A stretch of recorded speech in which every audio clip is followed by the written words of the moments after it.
Jumping forward another 2 decades, the 1920s, the Art Deco period, another patent was filed, this time for the friction back earring, which is a straight post without threads and a coiled flat piece of metal which slides onto the post and stays in place because of the friction. I think everybody's pretty familiar with this finding because it's still in use today. It is the most common earring finding today, but it was patented in 1920. This earring was probably made shortly thereafter, an extremely Art Deco design, European cut diamonds, little mill grain details, so that we know this was made in the 1920s, shortly after the finding was introduced. The next useful patent dates back to 1934, that of the spring clip back.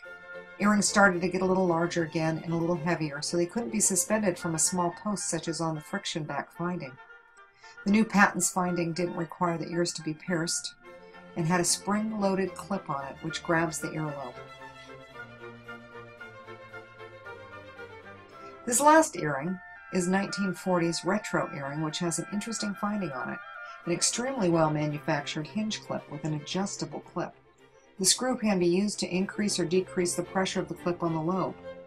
From 1934, we see a lot of permutations of the ear clip, a finding we still encounter today. Here's an example of a French retro bow pin from the 1940s. It has a fine example of a double-hinged clip that was patented in 1937. Nice strong snap to the clip. These were used for heavier fabrics and were also called fur clips because they would hold onto a thick piece of fabric very well. Usually the pin stems themselves on these pieces were curved downward so they would catch right into the fabric and add more stability and security. Good for thick furs which were worn in the day. As a sidebar, this piece carries French hallmarks on the pin stems. There's one here and one here. Both of these are the eagle's head, and the center piece here is platinum set with diamonds, so we have a dog's head along with an eagle for 18 karat on the rest of the piece. The last pin I have to show you is from a little bit later again, probably from the 1950s, looking at the modern cutting style of the small diamonds. It has a catch which is an example of the safety that was patented in 1911.